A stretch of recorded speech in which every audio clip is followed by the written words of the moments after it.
Hi friends, ஜியோகிராஃபிலேருந்து 10 question பார்க்கலாம். Friends, உங்களுக்கு யூஸ்ஃபுல்லாக இருந்தால் லைக் போடுங்க. அடுத்த வீடியோ போட ஒரு மோட்டிவேஷனாக இருக்கும். ஃபர்ஸ்ட் கொஸ்டின், சாரல் என்பது எத்தனை மில்லிமீட்டருக்கும் குறைவான விட்டமுள்ள நீர்த்துளிகள் ஆகும்? Answer A 0.5 millimetre. Next question, எத்தனை மில்லிமீட்டர் விட்டம் கொண்ட நீர்த்துளிகள் மழை என்று அழைக்கப்படுகிறது? Answer C 5 millimetre. Next question, எத்தனை சென்டிமீட்டருக்கு மேல் விட்டம் உள்ள பனிக்கட்டிகள் கல்மாரி மலை என்று அழைக்கப்படுகிறது? Answer C 2 centimetre.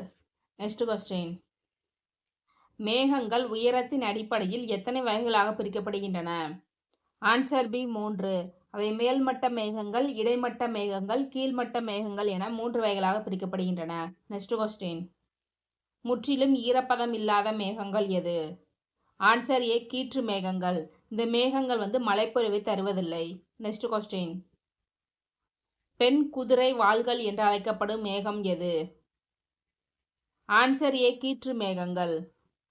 இது எதற்காக பெண் குதிரை வால்கள் என்று அழைக்கப்படுகிறதுனா, சூரிய மறைவின் பொழுது இந்த மேகங்கள் பல வண்ணத்தில் காட்சியளிப்பதால் இது பெண் குதிரை வால்கள் என்று அழைக்கப்படுகிறது.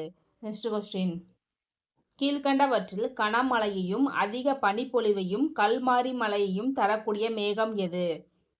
ஆன்சர் டி கார் திரள் மேகங்கள். நெக்ஸ்ட் கொஸ்டின், 4 மணி மழைப்பொழிவு என்று அழைக்கப்படும் மலை எது? ஆன்சர் பி வெப்பச்சலன மலை. நெக்ஸ்ட் கொஸ்டின், செம்மறியாட்டு மேகங்கள் அல்லது கம்பளிக்கற்றை மேகங்கள் என்று அழைக்கப்படும் மேகம் எது? ஆன்சர் பி இடைப்பட்ட திரள் மேகங்கள். நெக்ஸ்ட் கொஸ்டின், காலிஃப்ளவர் போன்ற வடிவத்துடன் காணப்படும் மேகங்கள் எது? ஆன்சர் டி திரள் மேகங்கள். Okay friends, thank you.